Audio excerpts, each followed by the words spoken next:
श्रीदेवी से ऑब्सेस थी शेफाली शाह। जी हां, एक्ट्रेस शेफाली शाह ने खुलासा किया कि पहले वह अपनी सबसे बड़ी प्रेरणा श्रीदेवी को मानती थी।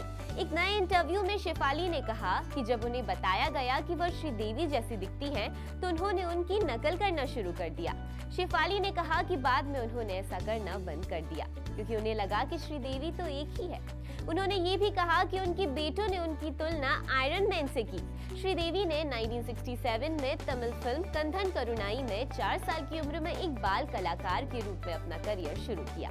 हिंदी सिनेमा में उनकी पहली भूमिका 16वां सावन के साथ आई और उन्हें हिम्मतवाला के लिए व्यापक पहचान मिली। फिर उन्होंने कई फिल्मों में अभिनय किया।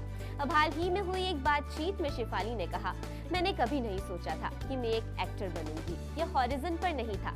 हालांकि मुझे ये जोड़ना होगा कि मेरी सबसे बड़ी प्रेरणा वास्तव में श्रीदेवी जी थी। मुझे ये भी बताया गया कि मैं उनकी तरह दिखती हूँ और फिर धीरे धीरे मैं उनकी नकल करने लगी। शुक्र है कि एक दिन मुझे लगा कि मैं क्या कर रही हूँ, एक और श्रीदेवी नहीं हो सकती, इसलिए मुझे इससे रोकना पड़ा। मैं किसी और की तरह बनने की कोशिश कर रही थी। एक और जो मेरी फेवरेट थी वो थी स्मिता पाटिल। वे दोनों कुछ और ही थे। वहीं अपने बेटों के बारे में बात करते हुए उन्होंने कहा, ओह, उन्हें मुझ पर बहुत गर्व है। दिल्ली क्राइम 2 के बाद मुझे अपने बेटों से सबसे अच्छी तारीफ मिली। उन्होंने कहा, आप जानते हैं कि आप आयरन मैन की तरह बन गई है। मैंने उनसे पूछा कि क्या ऐसा है, मैं एक सुपर वुमन की तरह हूँ।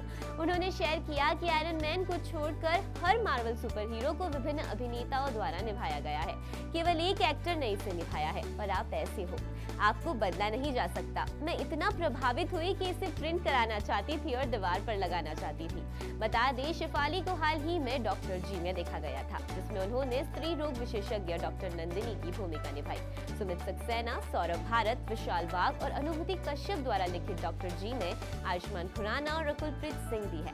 ये फिल्म 14 अक्टूबर को सिनेमा घरों में आई है। इस खबर में तो बस इतना ही। शेफाली की ये खबर आपको कैसी लगी, हमें कमेंट सेक्शन में जरूर बताइएगा।